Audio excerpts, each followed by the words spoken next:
নমস্কার বন্ধুরা। তো আজকে মাটির উনুনে রান্না করব দেশি মুরগির মাংস। তো দেখো, লবণ হলুদ দিয়ে আলুগুলো ভেজে তুলে নিয়েছি। এবার ওই তেলের ভিতর জিরে, লঙ্কা, তেজপাতা ফোড়ন দেব। দেখো, ফোড়ন দিয়ে দিলাম। এবার পেঁয়াজ কুচি আর আদা রসুন বাটা দিয়ে ভালোভাবে মিশিয়ে নেব।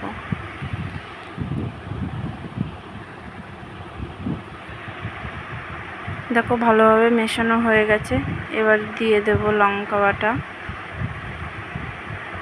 তো আমরা যেহেতু লঙ্কাটা বেশি খাই, সেই জন্য বেশি দিয়েছি। তোমরা তোমাদের পরিমাণ বুঝে দেবে। আর পরিমাণ মতন লবণ হলুদ দিয়ে মশলাটা ভালোভাবে কষিয়ে নেব।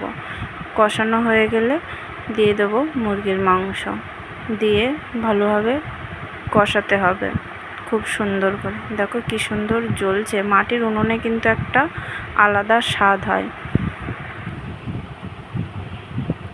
তো দেখো, ভালোভাবে কষিয়ে নিয়ে ভেজে রাখা আলুগুলো দিয়ে দিয়েছি।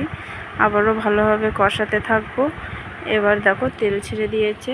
এবার দিয়ে দেবো জিরে, ধনে আর গোলমরিচ বাটা একসাথে দিয়ে আবারও ভালোভাবে কষিয়ে নেব। তো ভালোভাবে কষিয়ে এবার দিয়ে দেবো চুই ডাঁটা। তোমরা কে কে এই চুই ডাঁটা খেতে ভালোবাসো আমাকে কমেন্ট করে জানিও।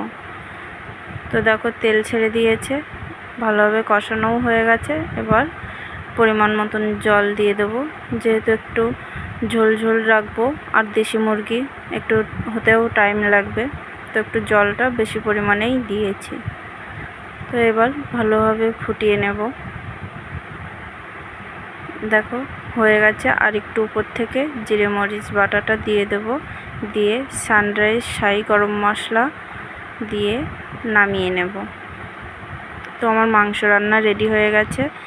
এবার আমি মাংস ভাত নিয়ে খেতে শুরু করলাম। তোমার রান্নাটা তোমাদের কেমন লাগলো জানিও কমেন্ট করে। তোমরা এভাবে করে খেয়ে দেখবে। আজকে এই পর্যন্ত, টাটা।